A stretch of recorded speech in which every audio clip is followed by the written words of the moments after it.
Searching for clear skies means more today in a matchup with a couple squads needing to move up. USL Championship presented by Wheels swings its way back to South Florida, where Miami FC welcomes in Memphis 901 FC. And hello everyone, with Jose Rodriguez, I'm David Gascon with Lauren Markwith, who will join us shortly. Jose, this is no sense of panic, but these two teams today are not where many people expect them to be.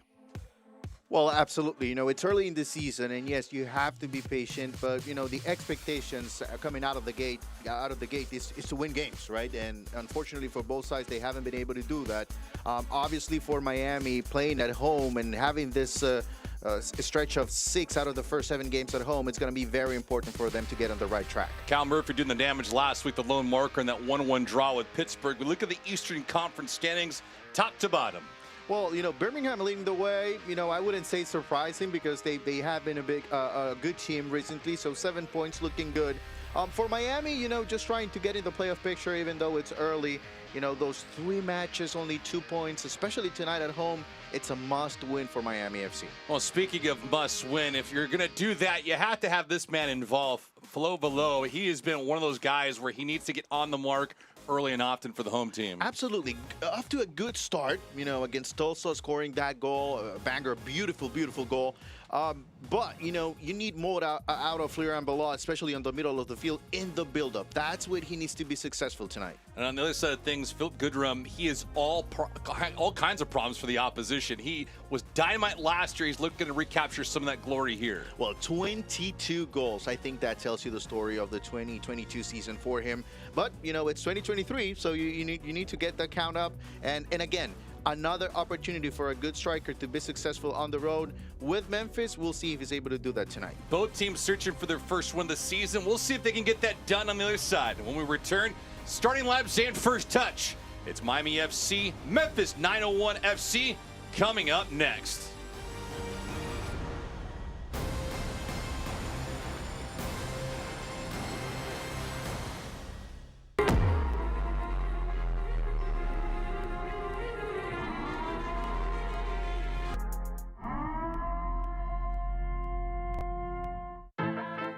Some people think Miami is just flamingos and palm trees. And hell yes, we have badass sunsets. But Miami's Little Havana, Doral, Little Haiti, Hialeah, Wynwood, Coconut Grove, Kendall, Calle Ocho, Sweetwater, Homestead, cortaditos y coladas empanadas y croquetas. is so much more. This is the 305. This is who we really are. This is what we are all about. I am Latino. I'm a disruptor. I am LGBTQ. I am a villain. I am a mother. I am Haitian. I am an athlete. I am an activist. I am a king. I am American dream. I am the future. I am Miami FC.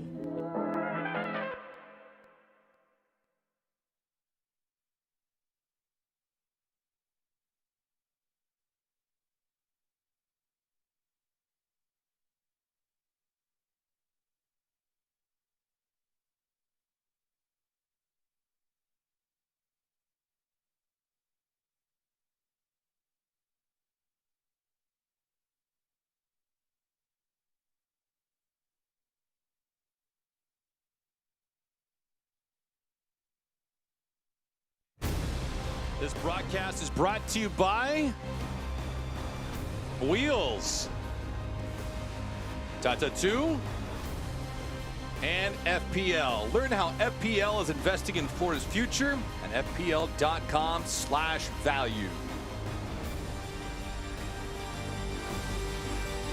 And we are live here at Ricardo Silva Stadium with Jose Rodriguez. I'm David Gascon. Jose, take the starters away for the home team. Well, it's a 4-3-3 formation for Miami FC. A little bit of what we're used to. Segber's coming in. He did not play the last game, but he's back as a right back. In the middle of the field, obviously Akinyoti, very important alongside Velo. And at the top, you're looking for goals here. And obviously, if you talk about Murphy, then you can get a direct relationship with the goal and the back of the net. Memphis coming to town today. They have not fared well against Miami all time. 0-3. Here's the deployment today for them. 4-4-2 for Stephen Glass. You know, at the top, Kisiedu and Goodroom, two very important players, but, you know, they can rotate a little bit. You can see Goodroom a little bit inside the box and Kisiedu around. And in the middle of the field, you can see Bruno Lapa on the left side and Borshak on the right side. Those are the, you know, the sources that within the buildup of this team can really create opportunities in front of goal. Leading the technical staff, Stephen Glass, he raved about Bill Hamid in goal here today. Yeah, well, obviously, you know, a very important figure not only for Memphis tonight, but for the entire landscape of soccer here in the United States in the last few years. Bad feet on the opening get-go. It could be an early test against Miami FC. Something that we did not expect to see was Memphis trying to run all over Miami's back line. That's one of the things that Stephen Glass had mentioned to us earlier in the week, is that he knows Miami's defense is sound. He just wants to make sure their offense doesn't get off today. Right, and that's going to be a challenge, right? Because, you know, I'm sure Miami FC, they have been working really hard throughout the week. They need to score more goals, and I think they have the talent. So at some point, they will start scoring. It's an interesting element with where these teams are at. Drastically different so far from a year ago. Miami FC right now has yet to record a victory this season. They're 0-1-2. Memphis at the bottom of the Eastern Conference standings. They sit at 0-2 with a goal differential of -4. Yeah, I think that will change, you know, as we I hope move so, on. right, for both these teams? No, as we move on through the season, and if you look at the roster for both teams, I think they're better than that. Yeah. You know, so I think those, you know, if you think Miami FC will be out of the playoff picture and Memphis will be out of the playoff picture, I think you need to see things again. Well, the bright spot with Kyle Murphy last week recording that goal early on, the 26th minute, Right. it gave Miami the opportunity to play with the lead. They did so for the majority of it. They conceded a goal in the 85th minute against Pittsburgh, but that's a tough place to just record a point, let alone 3. Yeah, and you know, we just talked a little bit about Murphy. You know, he's a very important player for this team, and if he gets going early, he's that type of striker that he's going to score once and then he's going to go in a good run. So, you know, you need to trust him at this point. One player not amongst the starters here today, Michael Salazar, he is out. Christian Sorto, he gets his second start in 3 matches. And that's important for him. That's important because, you know, he needs the minutes, especially early on. Last year he did play, but he was not consistent. And this year, getting a second start in back-to-back games, you know, that's huge for him. Well, this match just underway. We were hoping it would get started immediately. Reason why was because Mother Nature provided a little bit of doubt for us about an hour and a half ago. That one played into the box, ejected immediately. Below into the middle of all of this.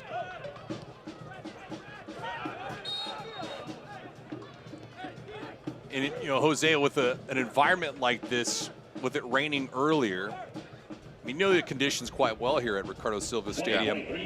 How does a ball run in this type of environment with a little bit of rain? Well, everything is a lot faster. Right. You know, it's very physical. You know, the way the game is played here in the States, it's very physical, very quick to the ball, a lot of running up and down the field. But under, you know, the rain, and especially when you're playing on turf, everything is just a step faster, maybe 2. So, you know, that's something to take into account. The physicality of the game, it's something that, you know, you need to manage it well throughout the entire match.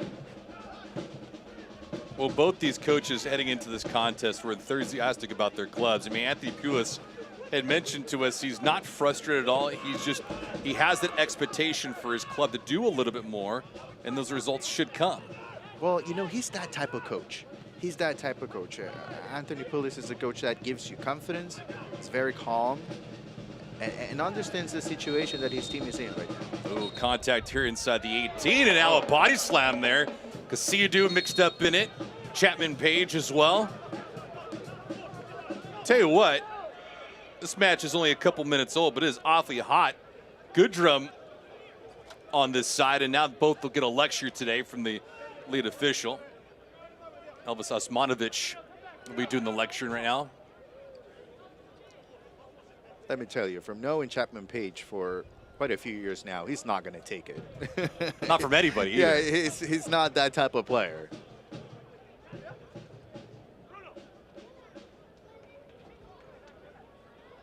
Goodrum, I would imagine, thought that Chapman Page was walking over him. That was not the case. Yeah, we're gonna have to look out for this. You know, any 1v1 matchup right there with Goodrum and Chapman Page is gonna be fun to watch. Here's Anthony Pulis, second season as the technical director of this club.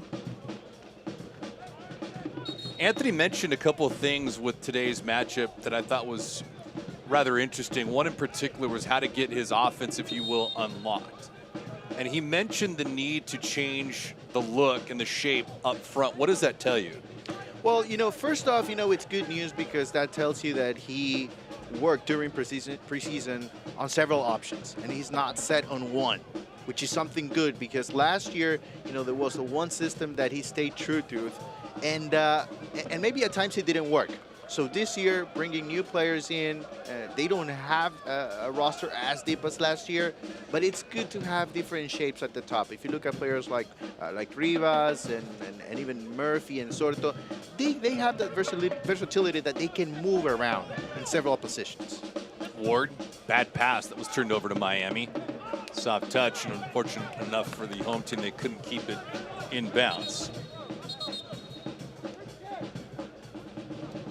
As Benjamin Mines getting his first start tonight. A little bit of a surprise. But Paco Craig in the middle of all this. Mark Segbers, Aiden Stanley, Chapman Page, of course. I would imagine they will be with Miami FC and amongst the starters day one till the final day of this season, because that's about as reliable as you can get with four in the back. Yeah, I mean, if you want to have a solid back line and you're guaranteed to have Packer Craig and Chapman Page, you're in good shape. Yeah. You're in very good shape. Into the 7th minute we are. No shots just yet. A little bit of fireworks, some physicality. Troubling tackle there, and that'll result in our first booking of the contest. That'll go to Christian Sorto. So Sorto logging himself early on in the 7th minute with a yellow card, and that's unfortunate for him because the area of aggression won't be as high as it would be later on this affair if he did not have a yellow card. Well, yeah, listen, the good news here is that, you know, he's a winger, right? So he doesn't have a lot of, you know, defensive responsibilities. But once he comes down and help, then he needs to be really careful. And by the way, that's a very good call on the referee. That's a yellow card. Buckmaster was the one that went down, and there's not a worse place to do that in front of the official. Is exactly where it happened. So the first yellow card of the match issued to Miami FC and Christian Sorto. Akeem Ward. Akeem, first year playing with the team, was with Oakland before that. He's a captain of the Oakland Roots. Helped them reach the Western Conference Finals, and a different scene with Memphis. Pass intended for Segbers.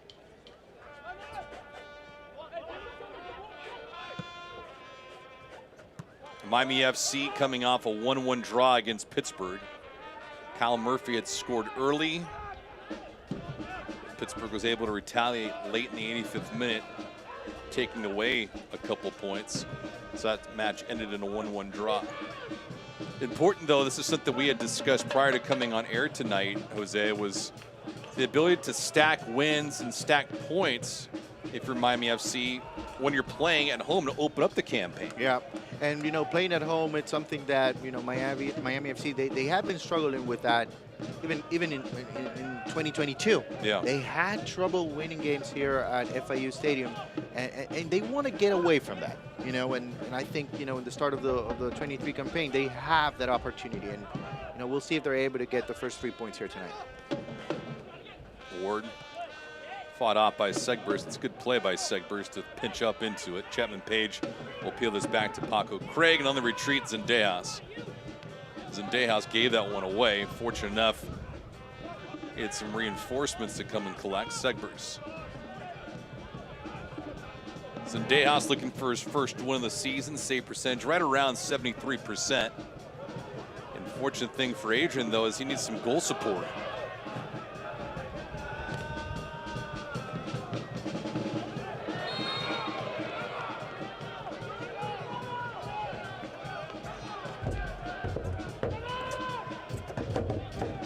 So not a lot of build-up on either side just yet.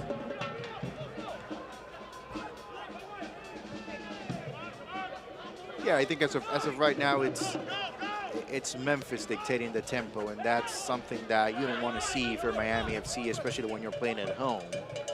Memphis will be okay if the pace of the game remains the same for the full 90, because they know they'll have an opportunity and maybe get 3 points here tonight. So for Miami FC, something needs to change. I think that all starts with possession. Memphis was supposed to play Oakland last week, but issues with turf and the conditions in Oakland prevented them from getting that match played, so it was postponed. Prior to that, had a couple losses against Loudoun United FC, open up the season, then losing to Pittsburgh as well. Both those matches ended in 3-1 decisions. So that's where you get the goal differential of -4. And at this point, I don't know if that's good news for Memphis, honestly, because I think you want the games. Yeah. You know, it's the first month of the season. You don't want to have to wait 2 weeks to play another game. So, you know, but they're looking good right now. It's that stop and go where you're watching other teams play and get involved, and make no mistake about it, game speed and practice speed are 2 different animals. Yeah, absolutely. Absolutely. And, you know, especially here in South Florida, you know, you usually train in mid-afternoon, if that's okay, sometimes in the morning. Wait a minute, you're not running on the beach? No. All right. So, you know, it's a struggle, and it's completely different than, you know, what you see on a Saturday night. Murphy trying to create something with it. Bad pass. Velo on the intercept. Whistle a foul, and Velo trying to stake his claim to a higher degree of a foul. Lapa was the one that brought him down. He thought that should have been issued as a yellow card. Well, you know, that's the part of the game that, you know, that comes with experience, right? Yeah. Yes, because Sorto gets a yellow card, and then immediately, you know, the midfielders like Akinyoti with plenty of experience, they go straight to the official and put pressure on him. So if it doesn't happen right now, let me tell you, it will happen very soon for Memphis.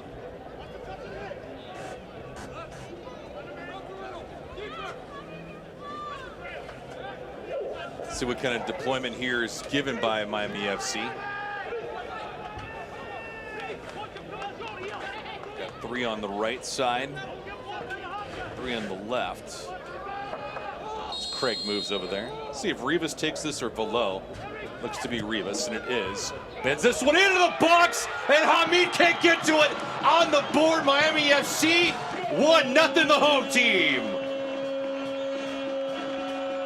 Paco Craig, tell you what, he moved from the right-hand side over to the left, but Rivas put that ball right on the money. Man, oh man, the beauty of set pieces, David. Miami FC, no possession. They get an opportunity out of a set piece here. A beautiful ball from Joaquin Rivas and the header from Paco Craig into the back of the net it goes. Quite a beauty, a beautiful shot. And let me tell you, if Bill Hamid cannot get to the ball, very few goalkeepers will get to that one. Yeah, Hamid's 6'3", and you saw the range that he was providing, but Paco Craig, he laid out for that thing.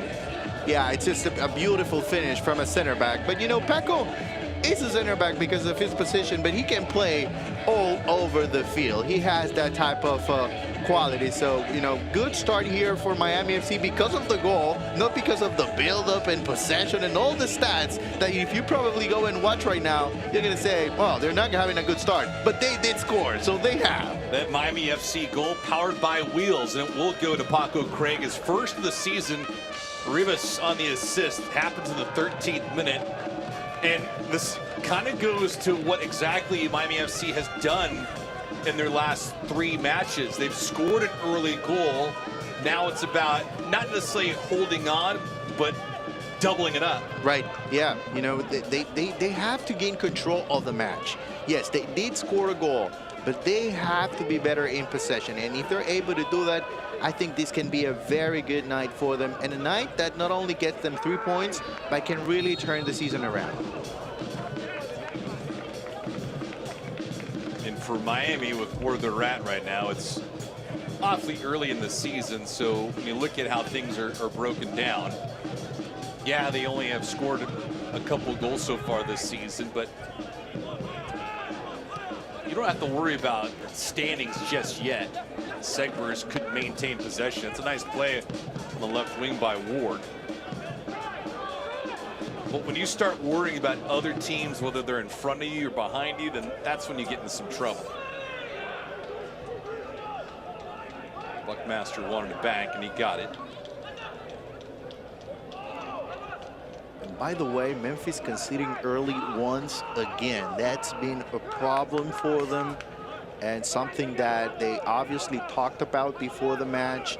And I'm sure Miami FC talked about it as well. Just put some pressure on them and try to get that early goal. And, well, they have been able to do it. Well, the one benefit and the one marker, as Ward's called for that, the one thing that's apparent is when you score those early goals like Miami FC has done, that's indicative of the coaching staff to get their players ready to perform. Yeah. So they've gotten out of the gate quickly. But again, it's that old cliche, you got to play the full 90 minutes. Yeah, it's about consistency, right? Yeah. You know, you don't want to play good 20 minutes to start the game and then, you know, go the other way for the rest of the game, right? You need to find that consistency. Yes, you will have ups and downs throughout the match, but you try to be consistent in a way that, okay, you get off to a good start, you find a balance through the middle of the half, and then you close it out. You have the advantage, you need to find a way to close the half and then gain some confidence out of it. Segbers. Chapman Page. Play was broken up for a brief moment. Ward trying to slice two defenders. He does. Goodrum back to Ward, but Ward was fended off. Nice. You can see the pressure from Memphis. They've really gotten on top of Miami, and it's important for Miami just to find those creases and be timely with how they connect to the players up and outside. Yeah, this is a very important challenge for Miami FC. Memphis is a very good team. You can tell by the way they move the ball around. They move it quickly from side to side. They're patient with the ball, especially in the middle. Yeah, they're a good challenge. Casillo lost the handle on it. Casillo there. That's a hard tackle.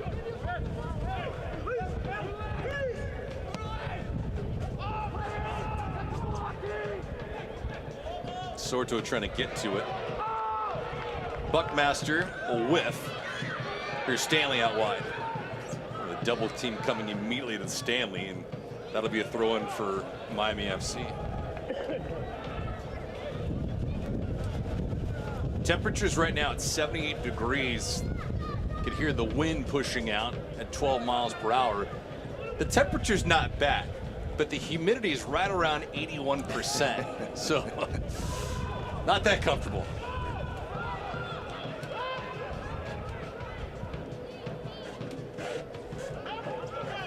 That's the first day of April.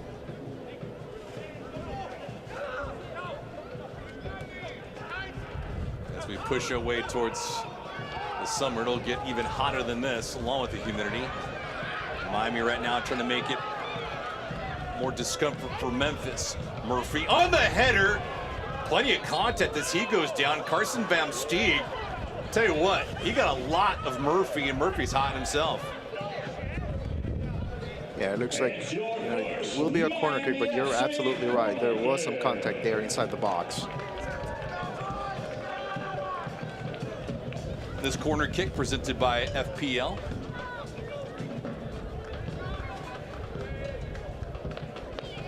Here's Velo. We'll see if Miami can go 2 for 2 on set pieces. Hamid looks on. A little bit too high to manage for Chapman Page. Tell you what, Benjamin Mines looked like a missile right there for a moment. And how about Miami FC doing all the damage out of set pieces? Corner kicks, free kicks. You know, that's the way they have been able to put numbers inside the box. And it looks like they're creating some trouble. So credit to the coaching staff, because you have to be ready for games exactly like this one to take advantage of the work that you put in throughout the week on set pieces. The side on the corner kick presented again by FPL. Rivas will take it. Joaquin is third start in 4 matches, working long here for Craig.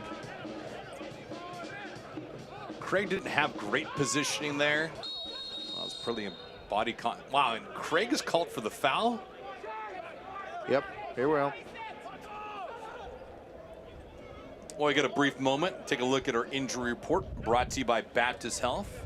Always a good sign when Miami doesn't have any injuries. Absolutely. And listen, they'll be playing Open Cup midweek and then one more game the next week. And so, you know, that's the way you want to see that list for Anthony Pulis.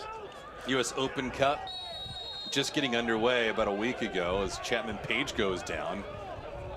And Goodrum again has been matched up with Chapman Page. And keep in mind, we're only in the 21st minute, and those two guys have been in the middle of almost what it feels like a couple bar fights. Yep. Yeah, you really have to be careful at this point, especially if you're Miami FC, because you have the lead. You don't want to go a man down. You don't want to get into the 1v1 situation with a player in which, yes, you want to prove that you're bigger and stronger. You really have to be smart at this point. Velo pushing forward, nice pass. And now they're going to say that Sorto's offside. It's the first look, though, from Velo and company to get behind that back line of Memphis. Yeah, you know, it's interesting because, you know, I would expect Memphis to play the way Miami FC is playing right now. They don't have a lot of possession and they're looking for counterattack opportunities. But, you know, I think, you know, at some point Miami FC will be a little bit more aggressive in terms of the way they're trying to recover the ball. Hopefully, you know, they do that sooner rather than later, because I think that will give us a better match and, you know, an up and down type of game. Paco Craig in the 13th minute off a set piece. Scored on the header. First goal of the season. Here's Memphis on the attack. Goodman was right down the middle. Out wide, though. Ward has it. Casillo has it now. Casillo's pass was awfully lazy and was picked off. Back comes Velo. Looking behind him, seeing if Casillo has any gas left in the tank to catch him. Velo, and Casillo does. That's a great response, that transition defense. And here's Malloy. You're absolutely right. You know, that's a beautiful effort defensively, and it goes unnoticed most of the time because it's just one play. But that type of effort, you know, it's something that if you're his teammate, you go like, okay, yeah, I want to do that too. I want to do that for you.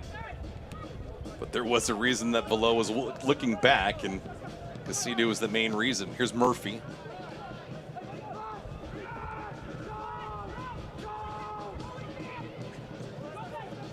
Murphy and Goodrum have shared a little bit of history.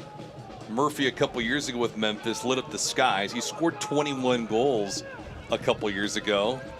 And then all of a sudden Goodrum last year bested him, 22. Yep. Yeah, there is a competition there, right? Yeah, of course. A good healthy competition, nothing wrong with that. Malloy, though, picks that pass off. Aaron Casillo. Goodrum, that shot hits Chapman Page in the back. Casillo dropped to the floor. Here's Ward. Malloy looking for an angle on a chip. Goodrum. Goodrum. No real angle with that. Chapman Page just trying to get this thing out of the way. Bodies colliding there. That's going to result in a corner kick for Memphis. I'll tell you what, Chapman Page again in the middle of that physical contact. Borzak was the one that went down. Chapman Page awfully fortunate. Foul was not called. And Sorto gets a talk with the referee because of a foul he committed just a few minutes ago in the middle of the field. Very risky move by Sorto already with the yellow.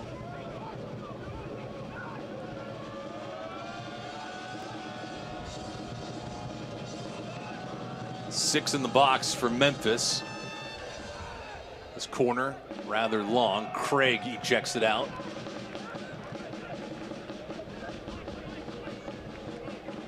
Malloy again. Goal differential now for Memphis is at -5. Leaking on the back end, and now they're trying to respond.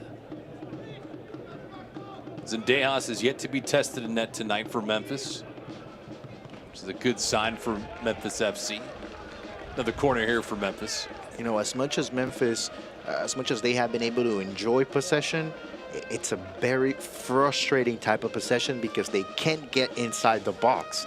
And yet they're moving the ball, but just in the middle of the field. That talks a little bit about the patience of Memphis, but as well of how well organized is Miami defensively. You're trying tactically to break down a defense. It doesn't matter who it is, but if you're not patient, you're not going to have any kind of positive results. Here's Mines. Malloy's corner didn't provide much fruit on it. Elvis Osmanovic, the lead official, he blew that play dead. Can you tell me why? As we look back in the goal. A surprising decision that time, but here's the goal. It's a beautiful ball from Rivas. And, you know, the anticipation as well from Paco Craig and having the understanding. This is something that they worked on during the week. Yeah. It just doesn't happen because of the conditions that were played in.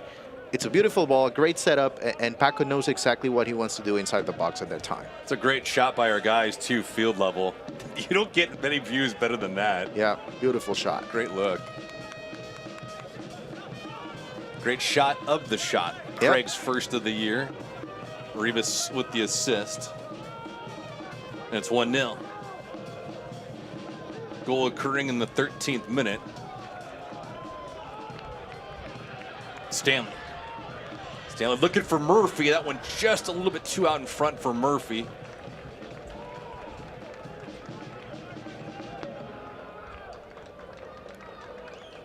And Miami FC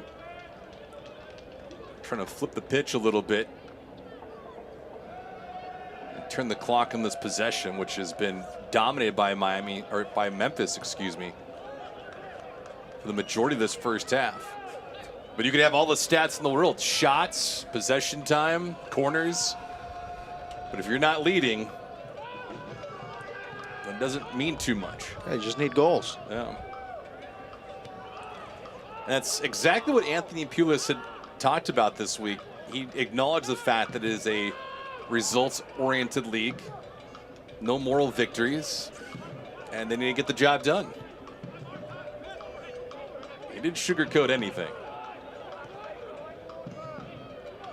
But he does feel good about his crew. A couple points in 3 matches, but he's worried about W's. Below, Bolu couldn't keep it. Malloy here. This could be trouble. Back the other way. That shot, Craig gets in front of it to nullify that bid.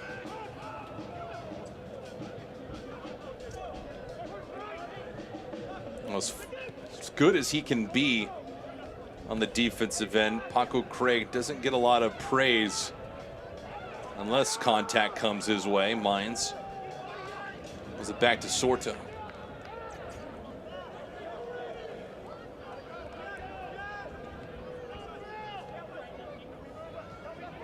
28th minute here in this first half.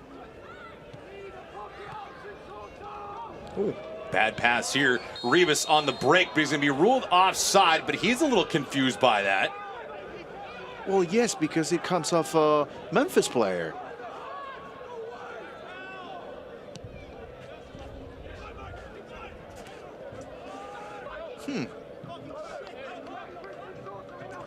Well, you know, referees make mistakes as well. So here's another look. I mean, that's not even close, though. I mean, that's not even close. It comes off a Memphis player. It comes off of 2 Memphis players, to be exact. It's a bad pass. It's just a giveaway. The only argument that could be made is if Rivas was already offside before the first pass had been made. But that still doesn't negate the offside call on the back. Yeah, I think that's a bad call. It's a bad call and a very unfortunate one because, you know, it was basically a 1v1 opportunity for Rivas in front of goal. So a break for Memphis. We'll see if that comes back to haunt Miami. Looks like it went off of Borzak, and it did.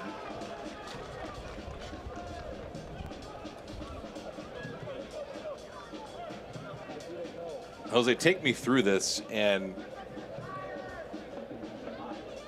when we see what happened on the offside. Well, you know, there's possession right there for Memphis. I mean, once Valo brings the ball up and makes the mistake of giving the ball away, then he loses possession at that point, and it's all Memphis. It's Memphis ball. Into the box. Nice play there by Craig. Craig's made 2 great plays on the defensive end.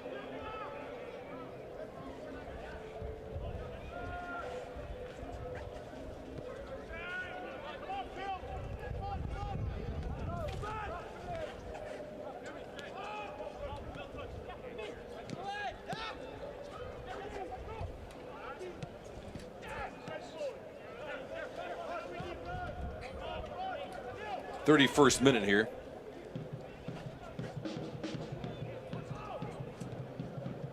Goodrum. Great spot for Chapman Page to come in at the last second and break it up. Tell you what, he did not wait 1 second for Goodrum to tee it up. Yeah. Possible run here. 1-on-1. Right side that shot.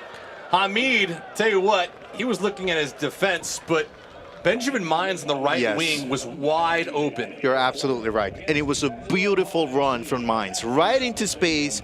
Talk about movement without the ball. That's a different talent right there.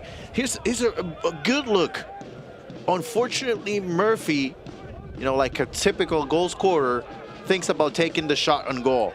But the right play at that time was just a simple pass to the middle. Ooh, Casillo here looking for Lapa. We'll go back to that shot in a moment, but I think a little bit of finesse from Murphy would have sprung Mines loose on the right wing. Oh, absolutely, absolutely. You know, it's a missed opportunity. Yeah, it's a missed opportunity, and especially, you know, in a game that, you know, you're struggling with possession, you're looking for counter-attack opportunities. You have to put those opportunities in the back of the net.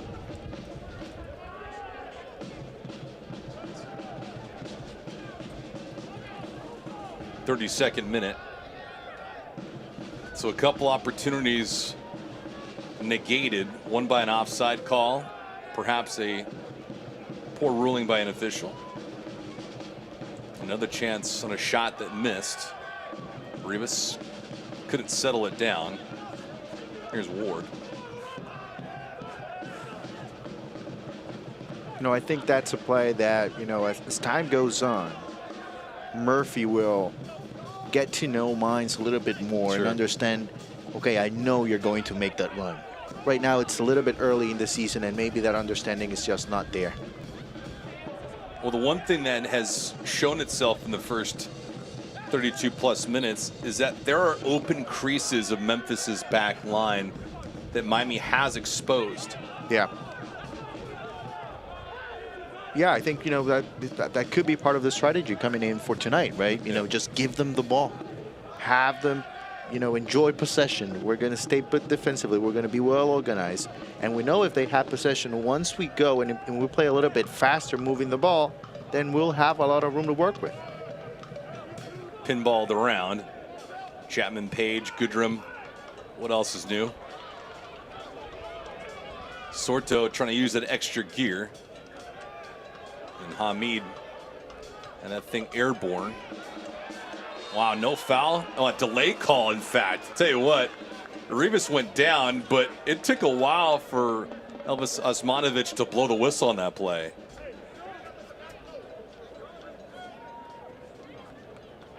Another set piece opportunity here. Already Miami scored off one earlier. Yeah, it's, you know, it's not a lot, but, you know, once you're on the field and you try to move forward and you feel a hand holding you down, that's a good call. Here's the, you know, that play with Murphy. He really never looks for Mines. You know, that's exactly what happens. But the pass was right there for him. See what kind of delivery here for Rivas. Bolu couldn't put a lot of mustard on it. Outside, though, this strike. And that's going to result in a corner kick. This corner kick presented by FPL. Third one of the match for Miami FC. You know, shots right. Oh, go ahead, Jose. Yeah, I'm sorry. I like the movement inside the box when it comes to set pieces. You know, that's something to look out for. The way Miami FC players are moving into positions, you know, that's very interesting. Corner bending away. Chapman Page was looking for it.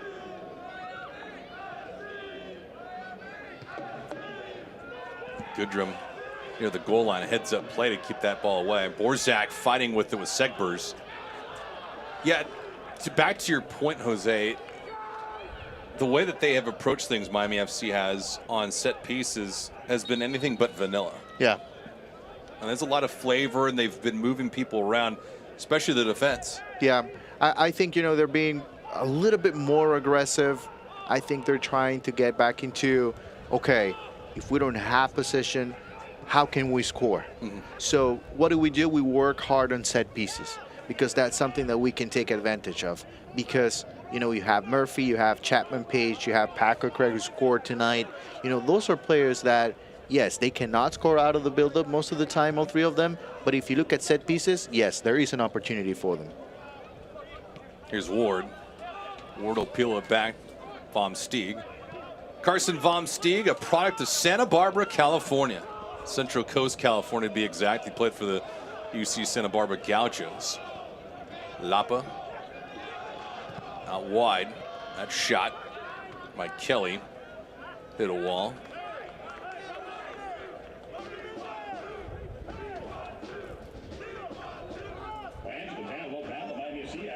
Exclusive information like merchandise announcements, special promotions, game day activities, and more.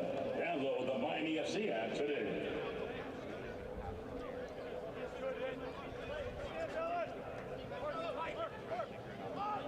.37th minute.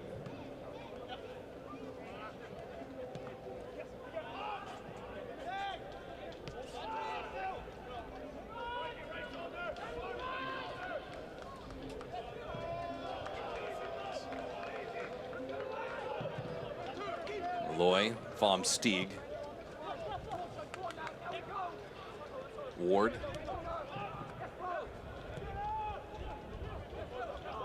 Great shot by our crew. You can just give an idea and a sense of what the conditions look like on the pitch here tonight. It rained about 30 to 50 minutes ago.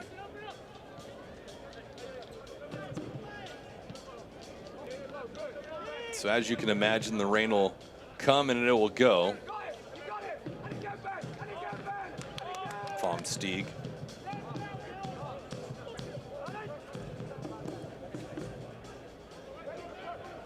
.38th minute, and with all the possession time that Memphis has accrued,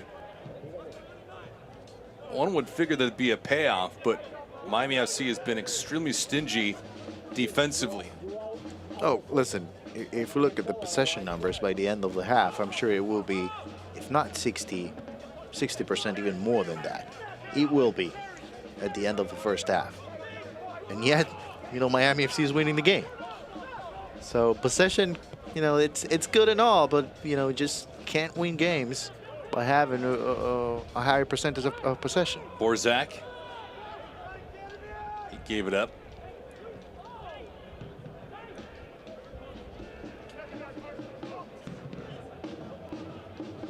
Memphis trying to do something with it. Goodrum, Casiadu to Ward. Ward bends this one in. Contact inside the 18. And Goodrum, I'll tell you what, he's sticking his claim. Contact near the 6. Paco Craig pushed him off, but Goodrum was embellishing, not a little, a lot. Well, we know this all started in the 2nd minute of the match, was it? You know, with Chapman Page. So Goodrum will get a yellow, and Packer will get a yellow as well. Here's another look. There's a lot of contact, let me tell you that. I saw the play. There's a lot of contact on both sides. I know UFC will be taking their actor to Miami in a couple of weeks, but man, that was a lot of arm grabbing, a lot of checking on both ends. It was almost like a dance. Yeah, I think it's a good decision on the referee, not necessarily because of the play, but because he's sending a message out there to the players. Yeah. Listen, guys, this is it. 1 yellow for each team. You need to find a way to figure things out. Yes, it can be physical, but you cannot go over the line. So Paco Craig, a yellow card. Goodrum also on the other side of things with a yellow card.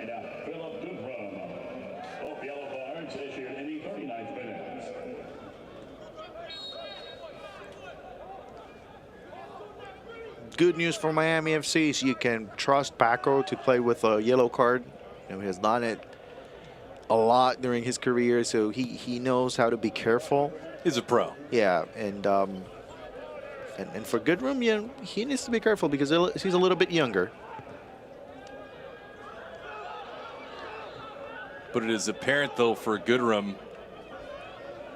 that he's trying to get not only underneath the kits of Miami FC, but trying to buy, maybe sell a call.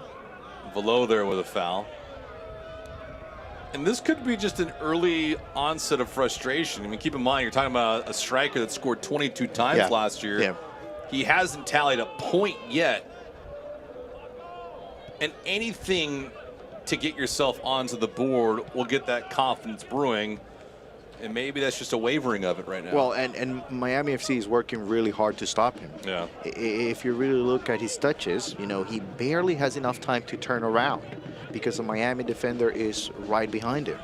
And so that's frustrating for a striker because you don't feel like you have as many touches, you don't feel like you have an impact in the game. And then after that, yes, you get hit once or twice. Yeah, that builds up. Yeah, the body contact, the constant tumbling and picking Right there. yourself up off the deck. Perfect example. You know, and that's something that, you know, you have to give credit to the coaching staff. You know, that's why you watch video. And that's why you look at all the small details. Ward. So Kelly's moved around the pitch. Initially over on the right-hand side, now to the left. This will result in a corner kick for Memphis. Time winding down here in this first half. We're in the 42nd minute. And this is what we were talking about, you know, just a few minutes ago, closing out the half.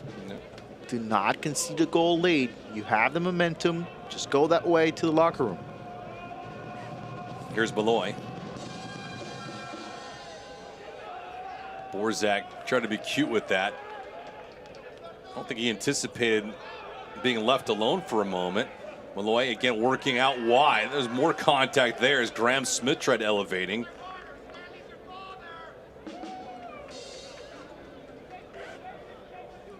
A lot of the contact that's been initiated inside the box has been by Memphis. Yeah, it did look like a missed call at that time from the referee. It did seem like there was a foul from Smith. You know, referees, they do have conversations as well during halftime, and you know, it's going to be very interesting what the crew goes through because, you know, it's a difficult match for them. It's a very difficult match because it's physical, because of the playing conditions.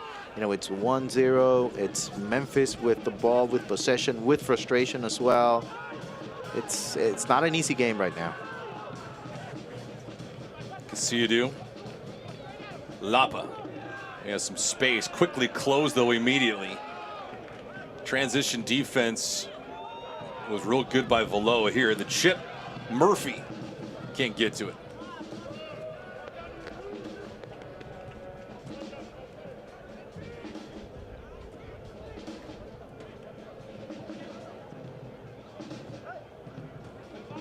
'44th minute.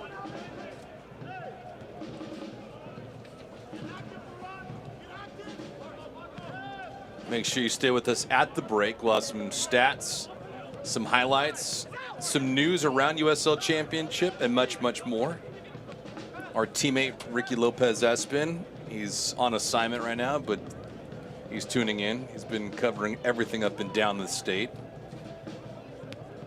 It's like you and Ricky have this good connection with South Florida, especially since the infancy days of Miami FC. Yeah, absolutely. From day one with Miami FC, so happy to be here tonight. But I'll send it back to Ricky. Very sincere. No worries, everybody. We'll have 1 minute of stoppage time.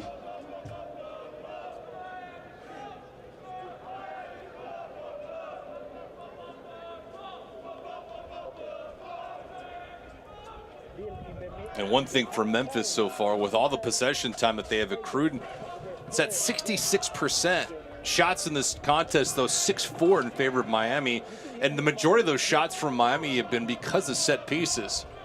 Paco Craig, the lone marker in the 13th minute. Rivas with the assist on the free kick, and Zendejas not happy with that goal kick at all.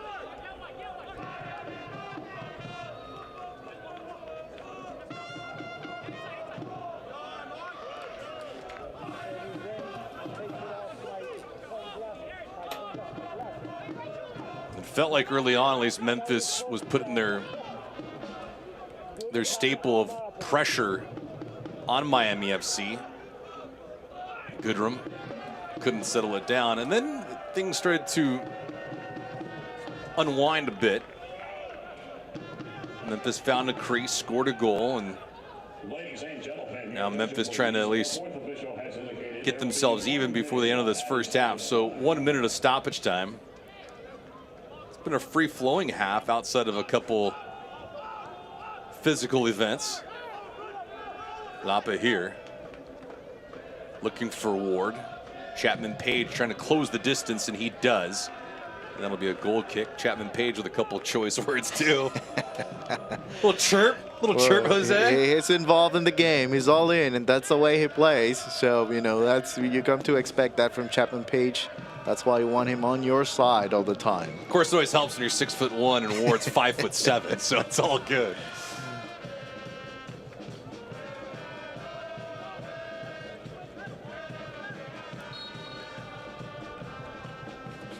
Shots 6-4 in favor of Miami.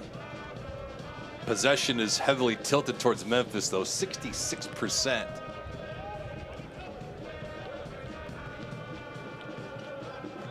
Osmanovic looking at his whistle. Imagine this is the last sequence in this opening half. See you do. And that'll be that. So 45 minutes in the books here in Miami. Miami FC off the head of Paco Craig in the 13th minute off a set piece.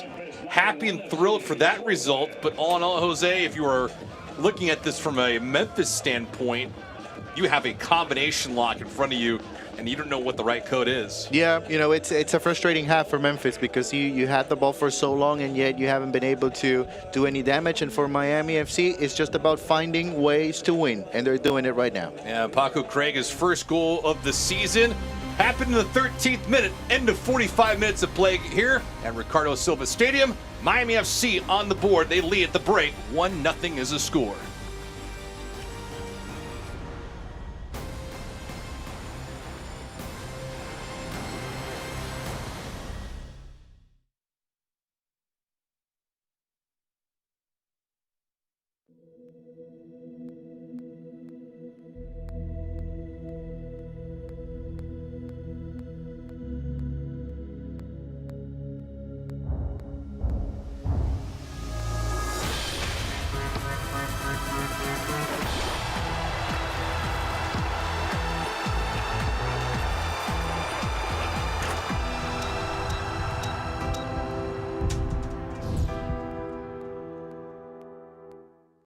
No one was born a hero.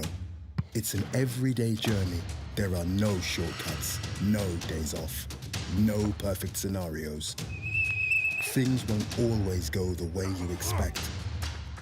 But overcoming challenges is part of the game too. Your time is now. When passion runs through you, become your own hero.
And welcome back to the FPL Halftime, presented by Macron.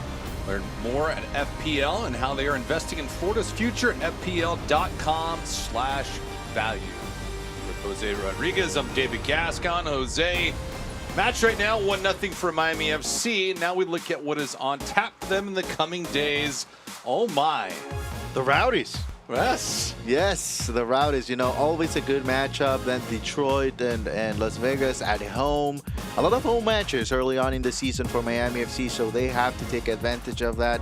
A nice trip against the Oakland Roots. Those should be all good matchups, but obviously against the Rowdies, it's always special for Miami FC. Yeah, 45-minute flight, or if you want to take it, a 4-hour drive. 4-hour drive. Depending on what you're doing. I'll do the drive. Yeah? Yeah, I'll do the drive. Plus like $8 in tolls. Whatever it is. Other side for Memphis 901 FC, their upcoming menu. Yeah, well, interesting matchup right there with RGV on the road. Always, a challenge to go and play against the Toros. Well, Colorado Springs, not exactly the same from last year, but it's still a good challenge, and obviously hard for Athletic, another team that wants to get back on track this year. Yeah, Lou City appears still to be one of the elites of the USL Championship. They have looked exceptional here through the first couple weeks of the season, so that is what is on tap for both of these clubs here in a brand new campaign. The 2023 season is here as we are at April the 1st. Anyways, with all that being said, Paco Craig, his first goal of the season occurring in the 13th minute. We'll get you some stats, some highlights, and all the fun stuff in USL Championship news on the other side as we're at the break. 45 minutes in the books. More to come here. Miami FC leading 1-0.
At the break right now, Paco Craig's first goal of the season, difference maker, Miami FC 1-0 over Memphis 901 FC.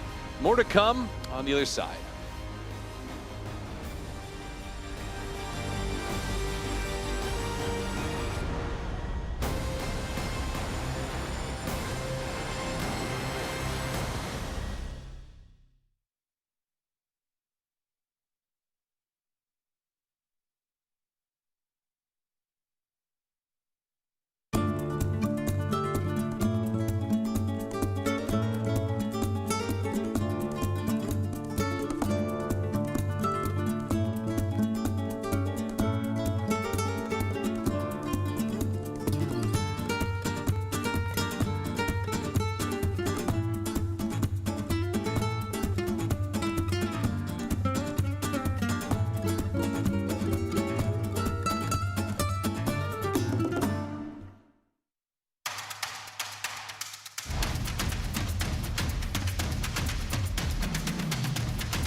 We all have goals.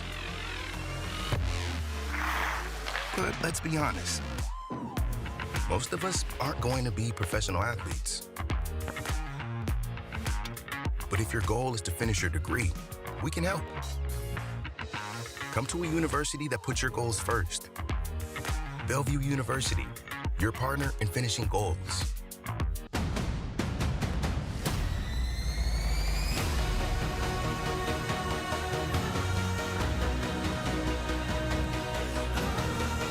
Oh, that one a good strike, and he finds the back of the net. For Ownby. Ownby cuts it back. Ownby's cross to the back post. Dead! How about that start from Louisville City?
Thanks for hanging out with us on a Saturday night. Ricardo Silva Stadium, Miami FC 1-0 over Memphis 901 FC with Jose Rodriguez. I'm David Gascon. Bringing all the fun here in a brand new campaign. Miami looking for their first one of the season. And Jose, away from all this, we look around USL Championship with news and notes. Well, a lot going on, and for USL Championship teams, the opportunity arises again. Open Cup. Remember what Sacramento did last year. Yeah. We'll see if that can happen again. It's wild. You every week you look at the schedule and Sacramento was still alive. Still moving on. Yeah, it was crazy how they got all the way to the championship bout. Jordan Farr, he'll be playing later on tonight against Monterey Bay. A lot of credit, to Jordan Farr, because it's not easy to get player of the week recognition when you're a goalkeeper. Yeah. So, yeah, you need to have a very, very good week. Pretty darn good. USL Championship will be on ESPN2 in the coming days. Louisville City FC will be hosting Miami FC May the 13th, of course, at 7 o'clock Eastern. And then what's on tap for the remainder of the night? I know you're running around. Yeah, I'll be there for Oakland and New Mexico. Very good matchup. Nice. You got Sermacano and Lou City. Of course, we mentioned San Antonio and Monterey Bay. That'll be a great matchup. So we'll see those two teams colliding, the defending champs from a season ago. Lou City, Detroit, San Diego, and FC Tulsa. That match as well. So a lot to chew on, but right now, Paco Craig's first goal of the season, standing up. Won't hold on for the rest of this contest. We will find out. Miami 1-0 over Memphis.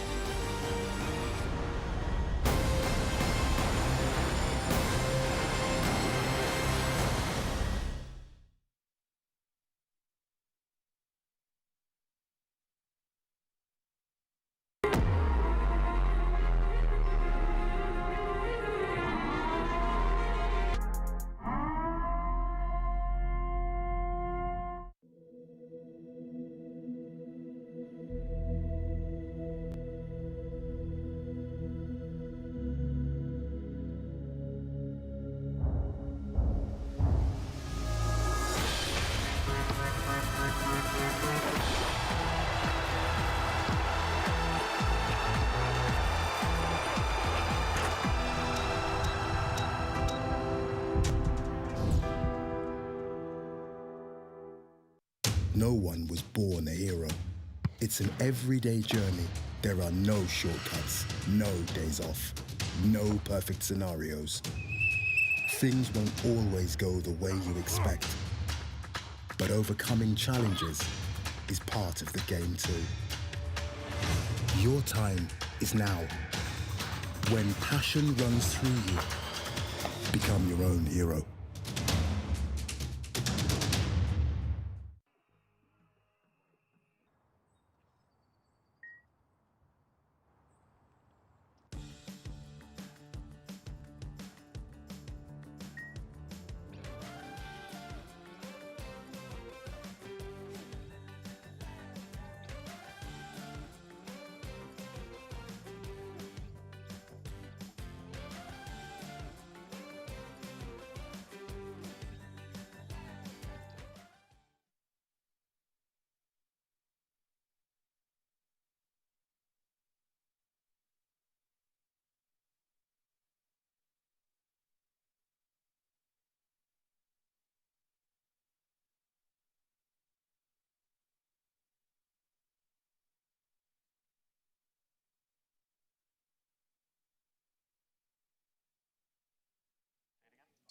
me spotlight.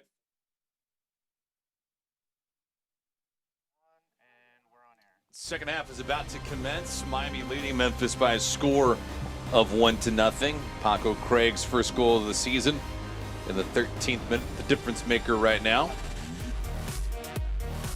And Miami got on the board early on, 13th minute, as we just mentioned, Jose. Yeah, a set piece opportunity here. You know, the foul is clear. It's a good call from the referee on Velo, but it will be Rivas who will bring the ball in. And again, you know, just the timing of the play was perfect. You know, just like Anthony Pulis draw it on the board before the game, and the header, quite a beauty as well. You know, bouncing the ball right in front of Bill Hamid, and that makes it impossible for the experienced goalkeeper to stop. Landing gear was out too for Paco Craig. A smooth landing on that header. But this one, I think the officials love to have back. Yes, yes. I'm sure that's something that, you know, they will talk about once the game is over and look back on video. You know, it's just a split-second decision, and I think they missed it that time. Murphy missed it as well here, you know, because it was should have been an easy pass through the middle, but he never saw Mines, takes the shot. It looks like there was a slight deflection as well. In the end, it's just a shot off target. We talked about possession, David, and 68%. It's quite surprising with no shots on target and no goals. Yeah, first half stats brought to you by Takes. 1-0 is all that matters for Miami as they're in control of this thing, 1-0. Both teams back on the pitch right now, and we got our substitution going to be announced here in a brief moment. Ryan Telfer coming into the affair, and for Telfer coming in off the sidelines, the substitution brought to you by Lexus. Ryan at the ripe old age of 30, started in the first couple games of the season, but now Anthony Pulis making some moves and bringing Telfer off the sideline. Malloy there with a foul. Well, obviously it's going to be, well, first off, you know, the substitution, I think it's pretty clear. It's not about the performance for Sorto, but about that yellow card, right? You know, I think he had a foul in the middle that you saw it. could very easily become a second yellow, and then off the field he would have gone because of the red card, of course. But, you know, it's Anthony Pulis, and, you know, he wants to have control of things, and brings Telfer in. Sorto is out, and not that he trusts Paco Craig more than Sorto, but, you know, as a center back, you're used to playing with a yellow card, and so that's why it's different. But, you know, it's going to be interesting. The first 15 minutes of the second match, how is Memphis going to approach? How aggressive are they going to be? Are they going to be okay with just having the ball and not creating opportunities? I don't think so. Well, for as wide as the discrepancy was in the first half in terms of possession in favor of Memphis, also was the fouls. They had 8 more fouls than Miami FC. 11-3 was the difference in that margin.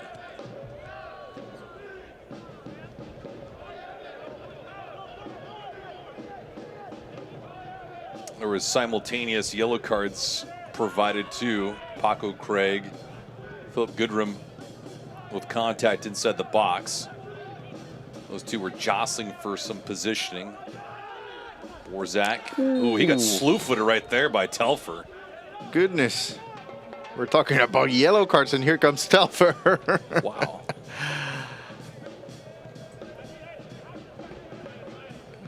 Woo. Man, that's borderline, let me tell you. That's borderline right there. Thought to get a little whiplash, too, but Telfer got away with one there. Miami leads the all-time series. Trying to go a perfect 4 of 4 in this matchup. Casillo, nope, it won't be him. Malloy, though. Low pass. Good jump shot! Getting a piece that nicely done with Zendejas. And a wonderful save from Zendejas.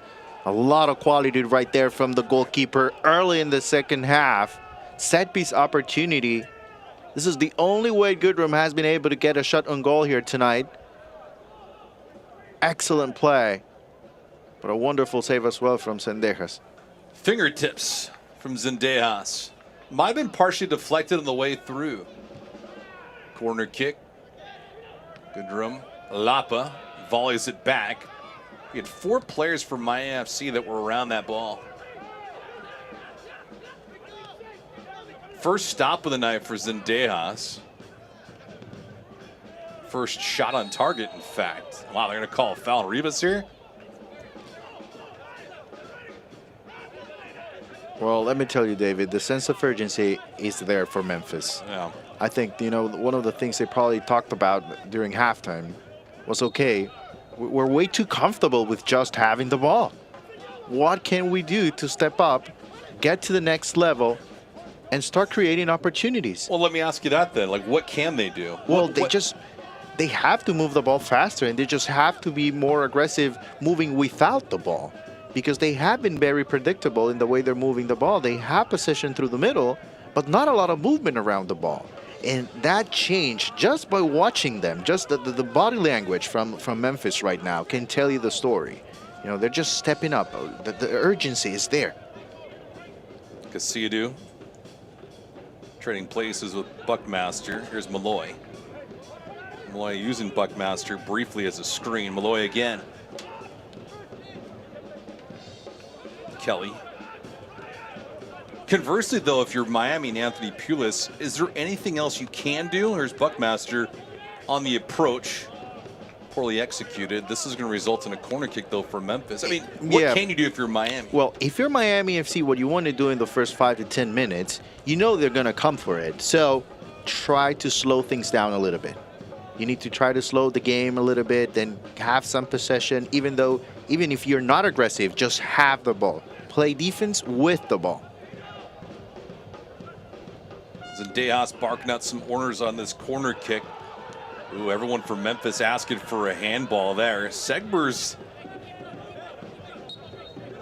was in the middle of that, I believe.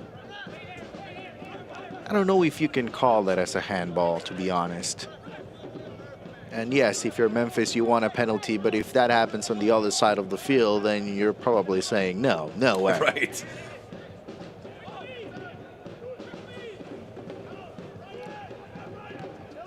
Well, they play on, and so shall we. Borzak couldn't keep it.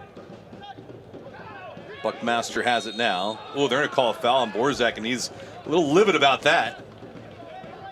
And that's something that if you're Memphis, you're going to have to try to stay away with, because you're giving a breather to the Miami defenders. You're letting them slow the game down. It's been hard for Miami to do it from the run of play.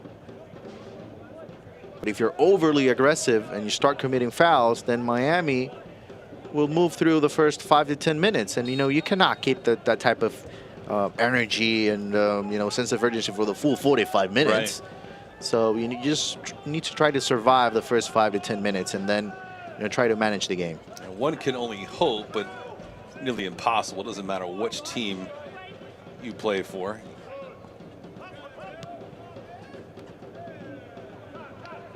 It has been more of Miami countering and utilizing their set pieces to their benefit, and Memphis just playing that possession game. But they are losing 1-0. So it's been a situation for Miami, at least early on this season, where they've had the opportunities and they've capitalized on a few. Chapman Page there and Casillo. Fans, how would you feel about being rewarded for your time online by signing up and interacting? You get rewarded for every fan you invite or just. Is there any contact here? Here's a much better look. No, at times it feels like the players are not playing the game but trying to play the referee. I mean, they're looking for yellow cards and fouls rather than, you know, assists and goals. You know, at times it can get that frustrating for players.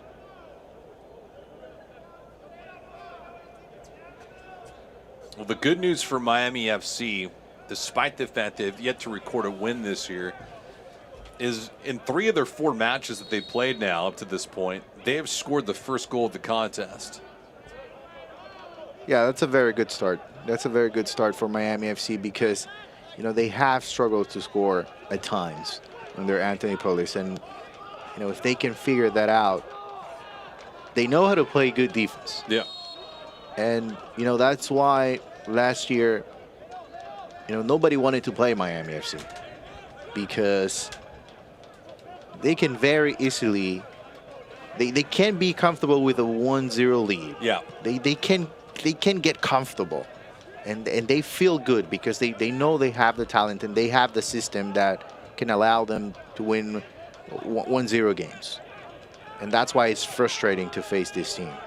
It's like last season, it almost felt like they were the polar opposite of Colorado Springs.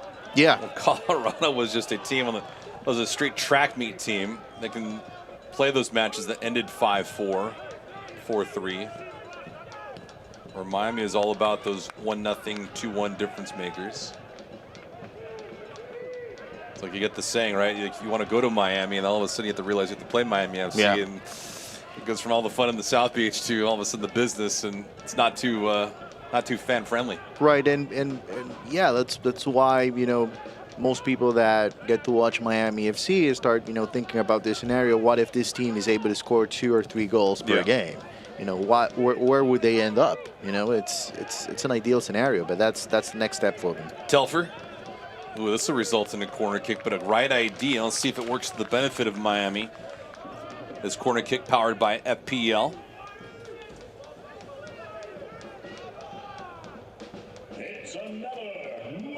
If you talk about timing, this could be perfect timing for Miami to scoring the second goal of the match.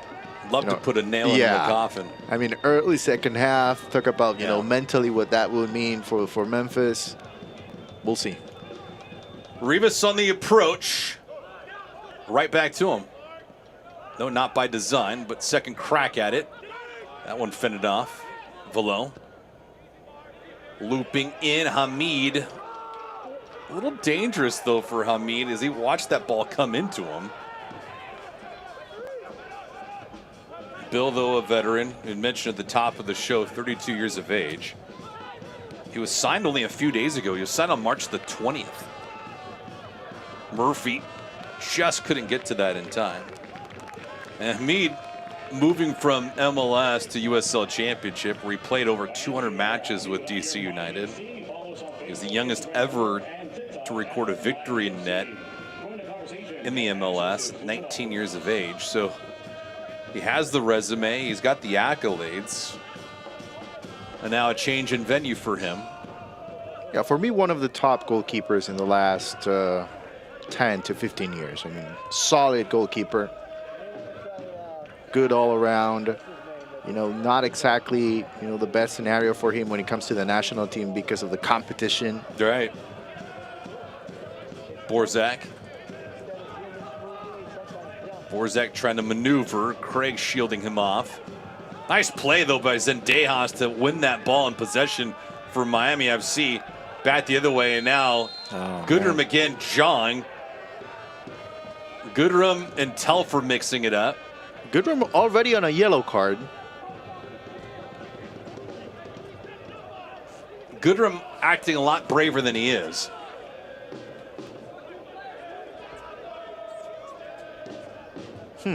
Listen, well, that's very risky. That's very risky if you're Goodrum. And I think we talked about this. You know, he's young. He's still trying to get a step in the game.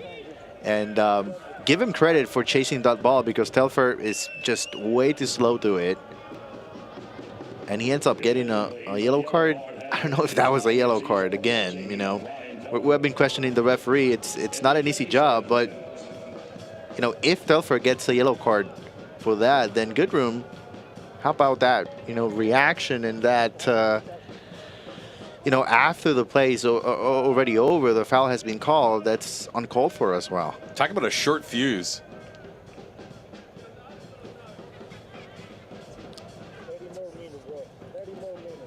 Goodrum's done more chirping than anyone on the pitch tonight. And he's been in the middle of all of this. And now he's having a wholehearted conversation with Elvis Osmanovic, the lead official tonight.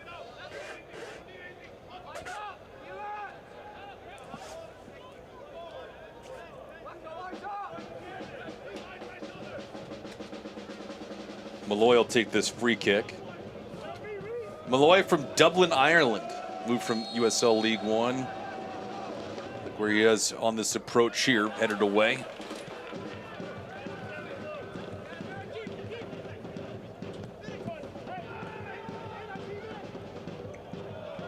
Attempt misses wide of the net.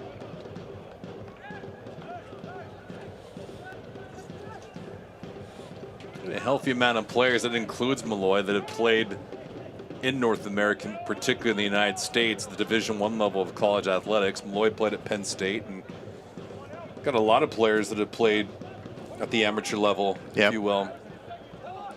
Well, you know, the way to go usually, you know, in the States, it's not necessarily through college. That's not a must like in any other sport here. Yeah, I was going to say, are you going to tell me the way with soccer? Because I don't know if there is an exact route. It almost feels like a spaghetti string, if you will, because it's not an exact science these days. Yeah, absolutely. You know, I think it's more about scouting, and where do you scout really? You don't necessarily go to NCAA tournaments to scout for players.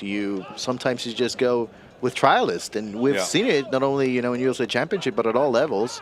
You know, a player with experience maybe internationally that didn't get the chance to go through college, but they have an opportunity through, you know, a trial, and they end up signing a contract. Or the upbringings of the academies. Absolutely, which is something that we've seen, you know, probably more than ever in the last 2 seasons here in USL Championship. Yeah.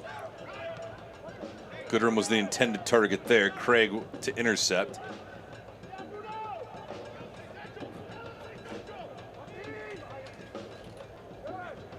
Yeah, it is the collaboration of the academy teams and, of course, the developmental leagues. Lapa. Buckmaster. He sends it back to Malloy again.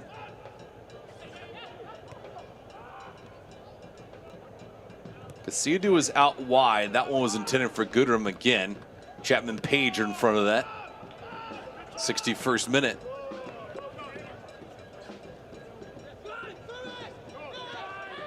Malloy again, now searching for it. Puts that one in, and Craig stifles that attempt. Here's Ward. Ward match up with Segbers, and there's Zendejas. So Memphis is pushing. They're trying to find an extra gear. Yeah, they're doing a good job once again in the second half with possession, and I think they are being a little bit more aggressive, which leads to, you know, a little bit of more room.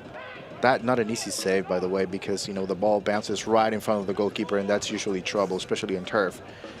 But, you know, I think this is the time for Miami to have a reaction, to do something, right? You know, you cannot just sit down and wait for the 90th minute and the final whistle, because you have a 1-0 lead. You know, they have to do a little bit more here. Yeah, it's that moment where you think in a match, like, do stuff, because you wait and you just look at that clock. It's not moving any faster. And with Miami, the way that they possess things in this contest, there has to be a level of encouragement from their side. On the other end for Miami, they bended a little bit, but they haven't yielded too much.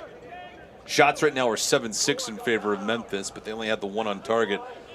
Goodrum has been just outside the 18, and Zendejas had made a great save, getting a couple fingers on it.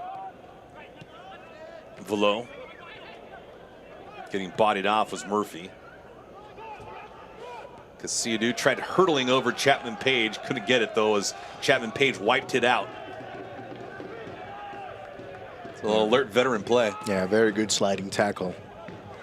And a risky one, because if you don't get the ball that time, you know, it's trouble. Yeah.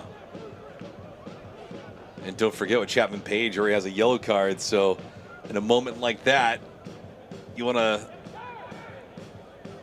stifle any kind of buildup. At the same time, physicality could result in your second yellow card, and your night will be over with.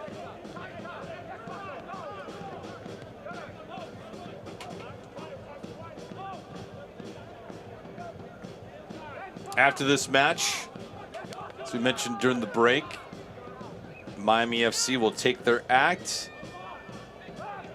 Over on the west side, they'll go up to Tampa. They'll get the Rowdies next week on the 8th. 7:30 kickoff time.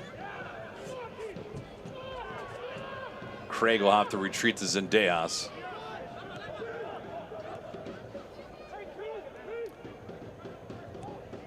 Again, Goodrum, everyone looking for him. Buckmaster on the insert. There's Telfer. Telfer coming off the bench, did not start here tonight. Christian Sorto did, and he was replaced. That's the only substitution so far of this contest for either side. Yeah, and with Telfer on the field now, Miami moves to a 5-man back line, or 3 as coaches like to call it. You know, obviously when you're playing defense, it's 5 in the back. When you have the ball, it's 3 and then 5 in the middle. But as of right now, Miami, they don't have a lot of possession, so it's a 5-man back line, which, you know, gives you a little bit of more comfort when it comes to playing defense. But once you have the ball in the middle of the field, you're usually a man down. So you really have to be very careful with the ball. It's the one luxury, though, with Telfer's game, though, is he can run up and down the track. Yeah, he can be aggressive at times, yes. Ooh, Chapman Page there.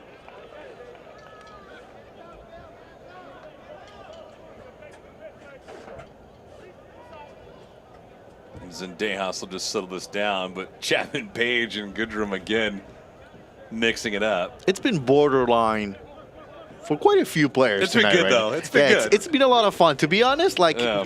obviously sitting here and watching, Not feeling it's the a lot contact. of fun. Not having someone stare down at you Yep. from your backside. Absolutely. It's been a lot of fun. I think well played. I mean, you know, once they get off the field, they're all friends. Yeah. Hopefully. Never can tell. I got a substitution coming in right now in the 66th minute. Fernando coming in. He'll replace Borzak. Substitution brought to you by Lexus. Just trying to bring in fresh legs. The attacking part of the field.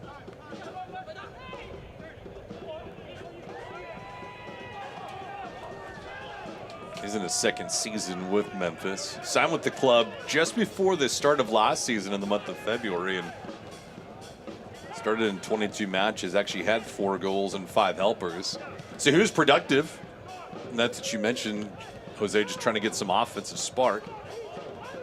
Yeah, especially on the right side, because I think, you know, they have a good matchup right there with Telfer already with a yellow card as well. Yeah.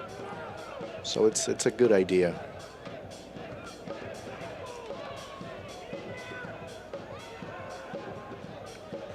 Nice play by Bolu, at least to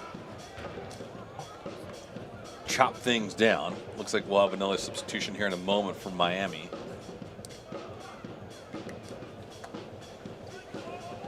Shots now 8-6 in favor of Memphis. Again, Memphis coming into this contest, they've only played 2 matches. Their game last week against Oakland was postponed because of bad weather, or actually poor field conditions in Oakland. Oddly enough, that was part of the area that was struck in the U.S. Open Cup, too. In the first round, a couple clubs had to move venues. Bad pass intended for Ward. Your attention, please. Substitution for your Miami FC. Out 20. There's Michael Salazar.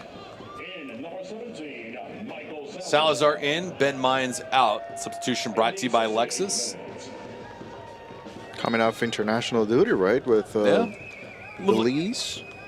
It's right. You know, it's an opportunity to go to the next level that will not only help Salazar individually, but he brings that intensity to Miami FC. And, you know, there are some other players that, you know, they have experience as well at the international level within the Miami roster, Rivas and Hernandez as well, who's on the bench tonight. So they need that spark, Miami FC, especially tonight on the right wing. Maybe he can be the difference maker right now. At this point, you know, it's the counterattack game for Miami. It's just over 20 minutes to be played. Forget about the build-up. Play good D. If you can score the 2nd goal, then so be it. Speaking of international play, CONCACAF Nations League just wrapped up a couple days ago, and there's another foul, this one by Segbers. And not a good foul that time from Segbers, just a step too late that time. And obviously this is a great opportunity for Memphis. This one looks to be about 25, maybe 30 yards out from target. Let's see if who takes this shot.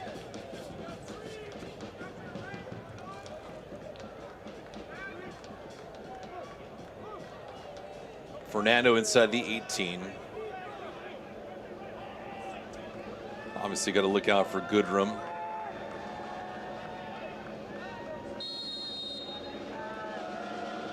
That punch to Dejas.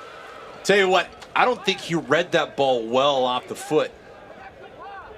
His reaction was late. Fortunate enough, though, that missed by a couple feet. Yeah, he's just thankful to watch the ball bounce outside of the field. You know, it's a very well taken free kick. It's a very good one, and let me tell you, yes, you're absolutely right. Sendejas was a step or two too late that time. And that's a dude that's 6'5". Yeah, it's not like he's short. Yeah, but he was spotted almost flat-footed behind his wall.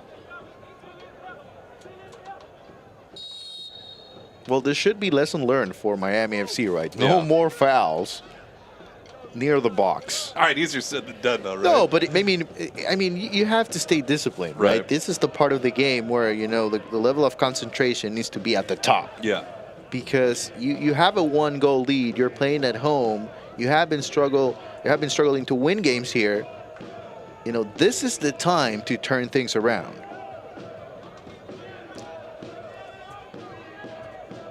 Yeah, it's not what they've done early that's been bad. It's how they've closed things out. Playing with the lead has been rather challenging at certain points. Now keep in mind, we're still only into our 4th contest of the season, so not a great body of work. Goodrum here, just outside the 18, he stepped into it. Listen, they have done an unbelievable job with Goodrum.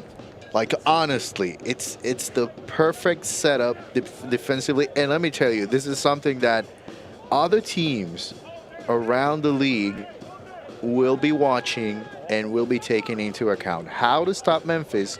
Well, you start with Goodrum, and Miami FC, they have done an outstanding job in 71 minutes. Yeah, man had 22 goals last season, not on the board yet here in a brand new campaign.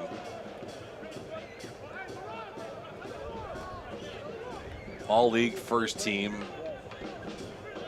When you think about guys that did a lot of damage last year, Losky was one of them in Orange County. Yep.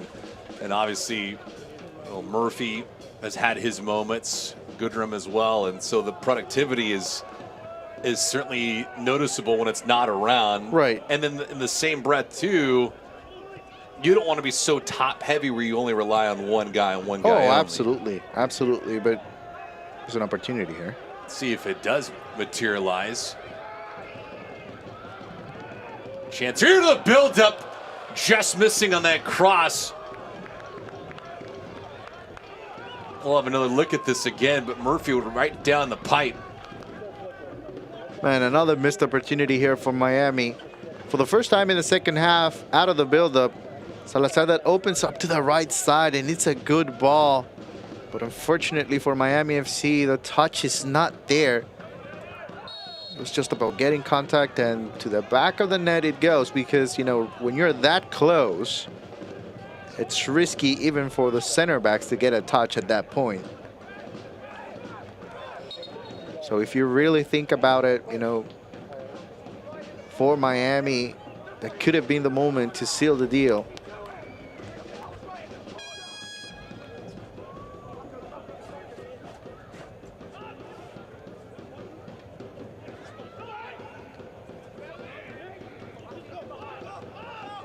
Stanley played it up to Telfer. Telfer with a good stutter there. Rivas double team, fought off that ball. And you can see Memphis with what they're playing with right now. Trying to force possession and mistakes. Buckmaster. Stanley. And he just wants to get this thing out of harm's way.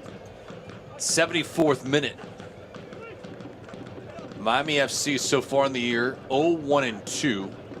Memphis 0-2.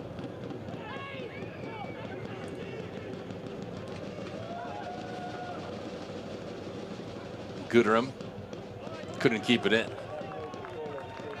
He looked offside initially, but let me tell you, tired legs, I think they're starting to become a factor for Memphis. I don't know if it's, you know, the weather, you know, the conditions, obviously, with the rain earlier, but especially defensively, they're struggling a little bit. And Miami FC is honestly, you know, 2 or 3 good touches away from a good counterattack opportunity and maybe scoring the second goal. I'll tell you what, they've missed on a couple of chances too. Miami FC has. They've had a few moments.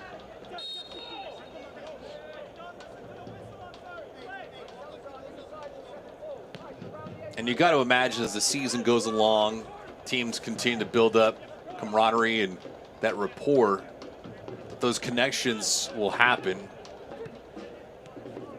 Even though they have been far and few, you can maximize those when you're a veteran group where you have that kind of chemistry. Kelly.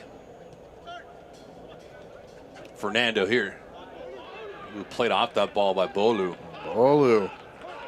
It's good muscle right there. Yeah, that's a power move right there for a center defensive midfielder.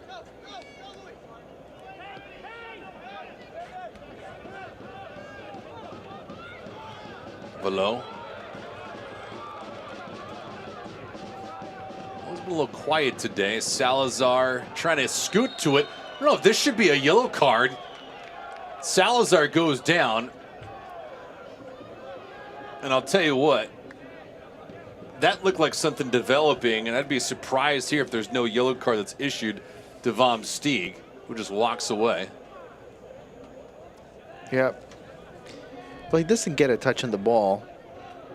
And to be honest, it's a bad foul because, you know, Salazar was moving away from goal. Not even coming close to the box. And this gives, obviously, an opportunity to Miami FC. And if there's something that Miami FC, something that they have been able to do well tonight, is set pieces.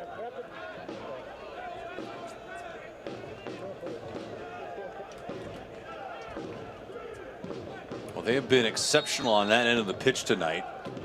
1 goal off of it. See what happens here. Murphy, that shot! Good stop by Hamid. Ball volleyed around, and it stays away. Oh, Murphy with a wonderful pass. Chapman Page was there. Bolu now. Murphy. Miami trying to continue to forge on. And Rivas couldn't maintain possession. Oh, what a save. What a save. A game-saving save. Listen, that's the quality of a top goalkeeper. Yeah. You know, you have to be there in crunch time. And what an effort as well from Chapman Page. You know, looking more like a striker than a center back that time. Great reaction on both sides. Just a wonderful save from Bill Hamid that time. Substitutions on both ends. Subs brought to you by Lexus. Replaced by number 24,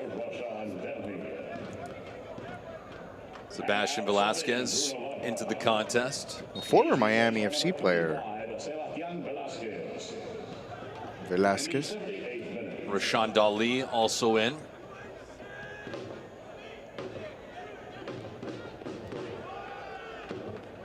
Another surprising performance from Bruno Lapa tonight here for me, because it's coming off a goal, and yeah, it's been 2 weeks, but I think, you know, for him playing through the wings, he feels a little bit more comfortable tonight, a little bit more central.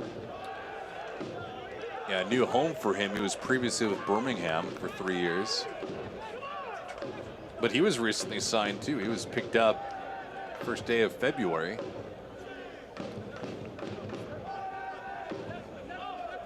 Lapa had 19 goals and 11 assists with Birmingham during his tenure, 70 matches. And a change of scenery, change of pace. But tonight, not his night. So Velasquez in for him. As we're in the 79th minute.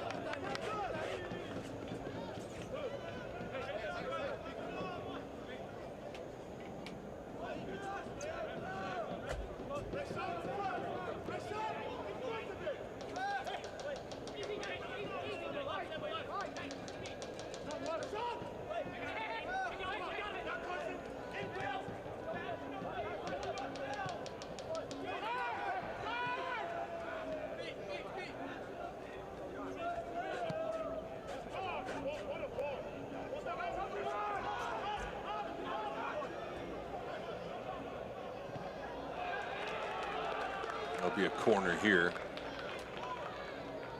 Pickering out wide. He was a late substitution just moments ago for Stephen Glass. Yeah, Pickering will bring a little bit more pace. You know, it's just a little bit more aggressive, fighting for every single ball.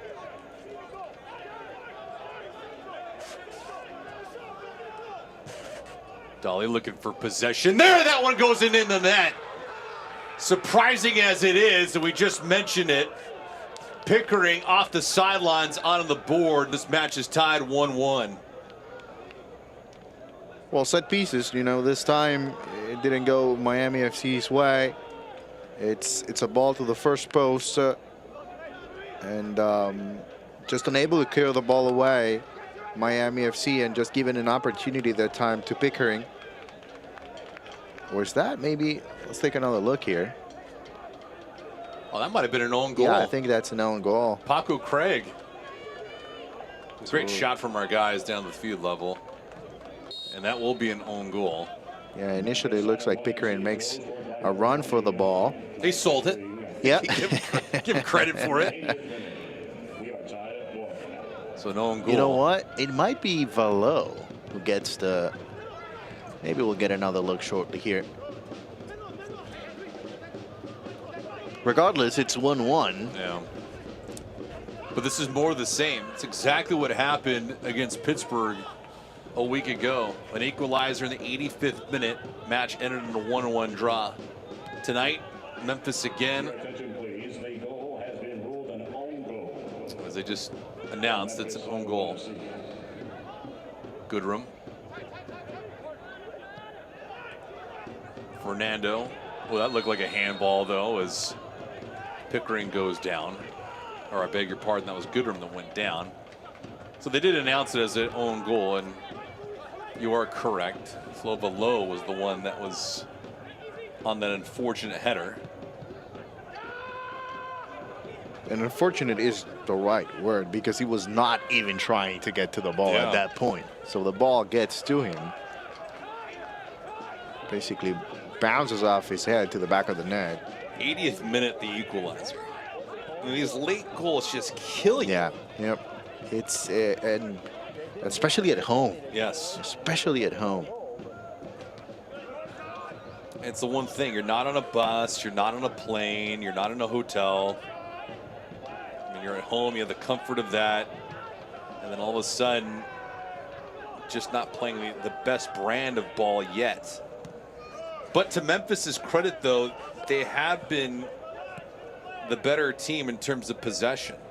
Yeah, I think, you know, they have been rewarded with the goal, but not necessarily the way they worked for it. Yeah. Because they haven't done a lot from set pieces. But yes, they have been trying for 83 minutes to score out of the build-up. They haven't been able to do that, but, you know, it's like we said at the end of the first half, it's about finding a way to win. Salazar with a burst here. Salazar against Vom Steeg, trying to make a move inside. Salazar can't hold on to it. Might be an issue because of the turf. Telford. Ooh, body's just colliding there. This looks to be a free kick. That's exactly the case. You had two members for Miami FC that went down, and Ward looks to be the guilty party. It's just a mess right now. Looks like the 95 freeway. Yeah, listen, there's a bunch of 50-50 balls here. Jeez. And the sliding tackle, Segbers is asking for more than just a foul. I think it's a good call in the end. But regardless, it's a great opportunity here for Miami FC. Now how do you pick your poison? I mean, because you have a couple guys that can do damage here. Salazar, Velo. Well, if Salazar takes this one, he's a goal scorer. So I'm gonna I don't know if he's gonna look for Chapman Page or Bolu. He's gonna look for the second goal of the match.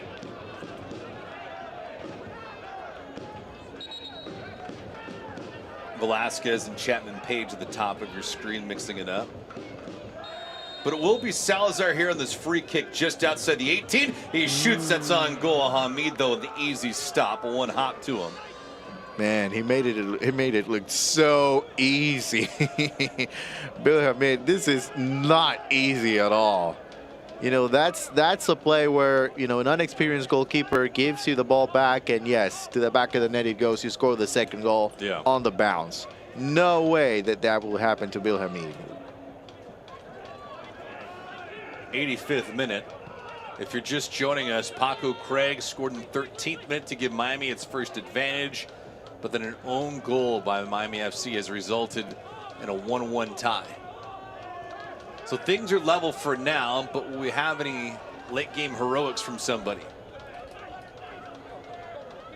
Velasquez, Dali.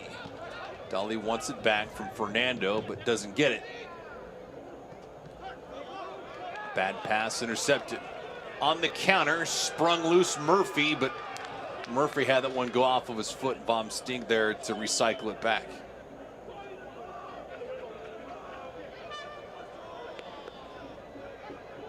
You know, it's really interesting, but at times it looks like Miami FC players struggle with playing conditions here. And yeah, we talked about this. The rain makes it maybe a little bit faster. Yeah. But this is home for them. But just not getting a good touch initially, and that changes, especially in that last play. If Murphy's able to get a good touch that time, then you're looking at a counter-attack opportunity because you know Salazar will be making the run on the right side. But not having a good touch allows the defender to recover easily.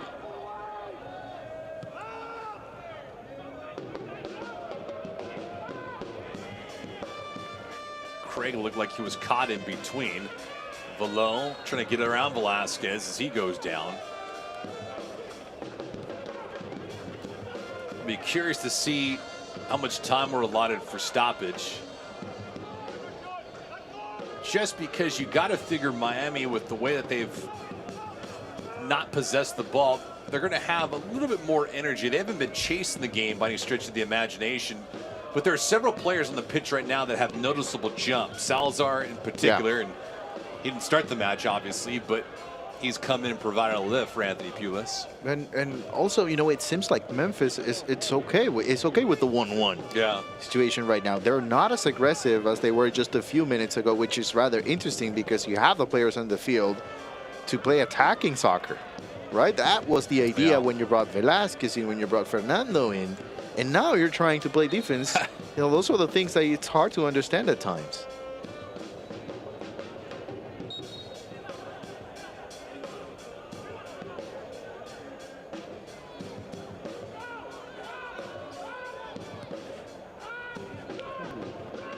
Pass from Craig. Dali there saw it all the way as it took a long trek to get there. Dali out wide.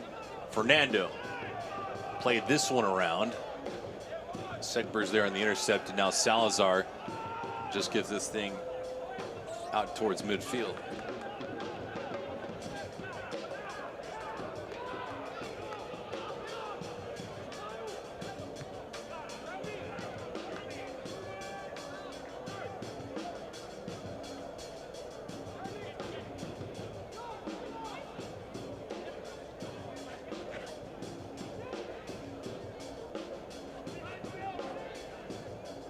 Shots right now in this contest favoring Memphis 11-8. They only have one shot on target to the 3 from Miami FC, but the possession has been heavily in their favor, 65%. Velasquez. Velasquez maneuvering. Fernando looking for some separation. Here's Ward.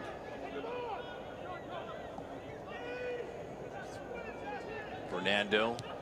This one's going to be airmail, that attempt by Graham Smith.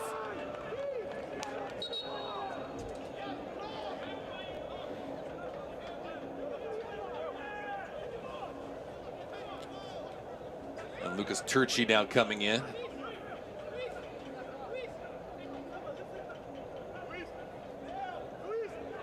Is he replacing Fernando? Yeah, that's what it looked like.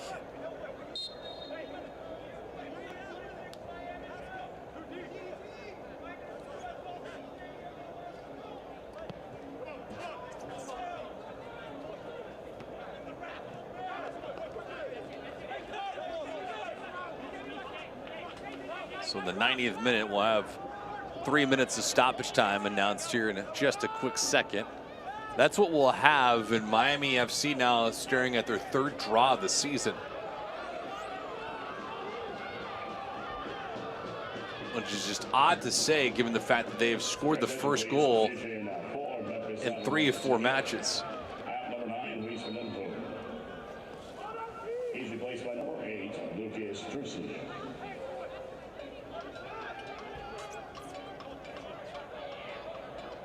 Well, they said Fernando was out, but it's not the case. Fernando's still in.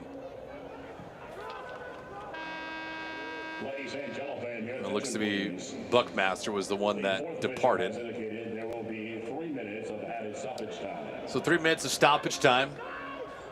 And his last call for Miami and for Memphis. Start time for one more. That is the question. Telfer, nicely done to Salazar. A break here, and he's ruled offside. Wow, we'll look back at this one again. I have second thoughts about this one again. I think we have a good shot, but here's the look. Right there. I don't know. Man, that is not offside. No. That is twice tonight. Yeah. That is baffling. That is utterly baffling on 2 plays. And we're not talking about players that are being masked or marked or even covered by the far side officials. And that's blatant. And yeah, that is blatant. Unfortunate. It's just unfortunate. Even if we go back to the Valo play in the first half, you know, that's another missed call.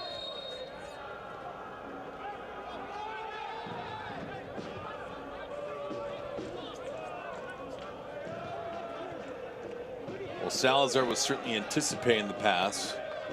From our vantage point, it looked like he was onside. Officials ruled otherwise. Rivas.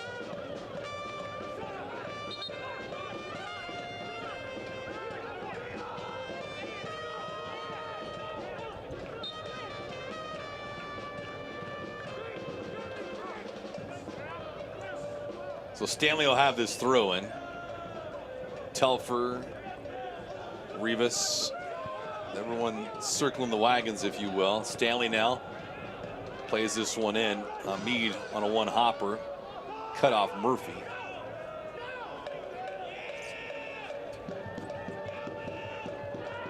Turchi gets taken out by Bolo, and that's going to be a yellow card.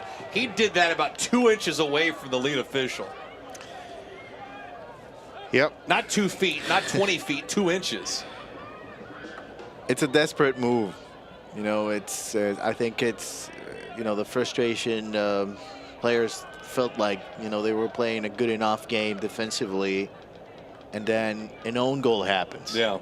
You know, it's frustration building up, and Bolo that time just trying, you know, to stop a player from Memphis in the middle. It doesn't really matter what happens after. You just need to stop the ball. Prevent your team from losing the game.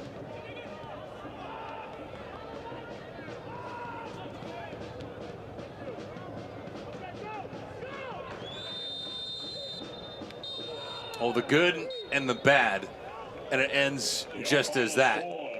So the good for Miami FC is they continue to find ways to get on the board first and draw first blood. The bad is they don't know how to close yet. Yeah, and you know, we saw the reaction on the field from Paco Craig as the final whistle came in, and it's just frustrating at this point. It's just frustrating for Miami FC. It's early though, that's the good part. You know, you still have a lot of time to turn things around, but you can tell from the face of the players of Miami FC, they're not okay with a 1-1 draw here tonight, and I'm sure they'll be working hard to turn things around. And our Tatu 2 man of the match for Miami FC, Paco Craig, his first goal of the season in the 13th minute. He'll give the goal away for 3 points, but let me tell you, it's about growing pains sometimes, and it feels like that's the way to go for Miami FC. A bit hurtful right now, but nonetheless for Miami FC, they picked up their 3rd draw of the season in 4 matches. For Memphis, 9-0-1, almost the same. They're 0-2-1 in the year. Oddly enough, this match in full time comes to a conclusion at a 1-1 draw.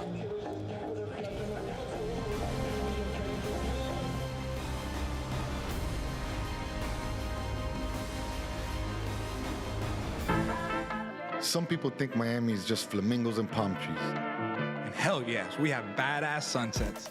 But Miami's Little Havana, Doral, Little Haiti, Hialeah, Wynwood, Coconut Grove, Kendall, Calle Ocho, Sweetwater, Homestead, cortaditos y coladas empanadas y croquetas.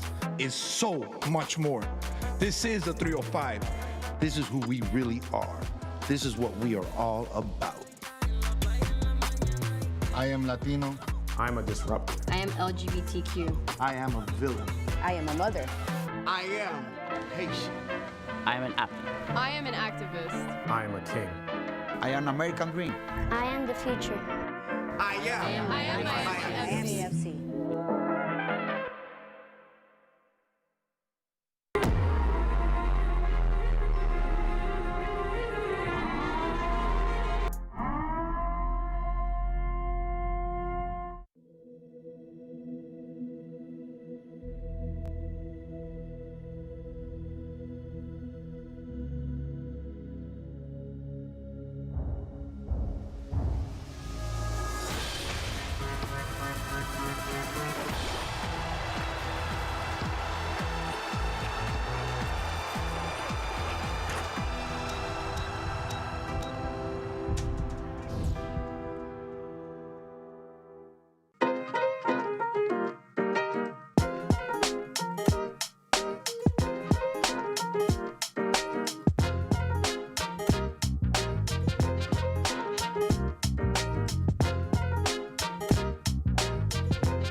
Wrapping things up here is this broadcast tonight, brought to you by Wheels, Macron, and Lexus.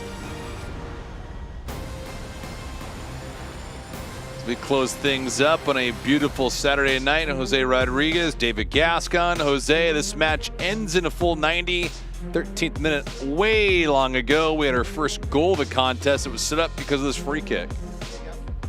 an early opportunity here for Miami. Not a lot of possession early on and really throughout the game, but especially here in the 13th minute.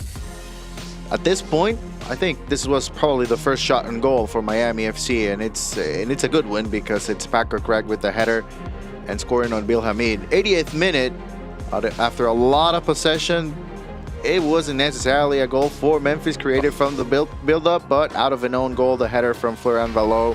Just very unfortunate ending right there for Miami FC. And again, listen, 64% possession, only one shot in goal for Memphis. 3 shots on 36% for Miami FC. Just the way that the game is sometimes utterly cruel. Yep. You can play so sound like Miami did tonight, but an own goal was the difference maker. And so for Miami FC, they fall to 0-1-3 on the season. Memphis picks up their first point of the year, 0-2-1. So that'll do it here from Ricardo Silva Stadium in Miami, Florida. Next match is on the road at Tampa on April the 8th. Miami FC will take their act on the road for the second time this season, try to pick up more than just 1 point. We'll catch you again next week. For Jose Rodriguez, I'm David Gascon on a Saturday night. Hope you enjoyed this one. We'll catch you again next week. Have a wonderful weekend, everyone. So long.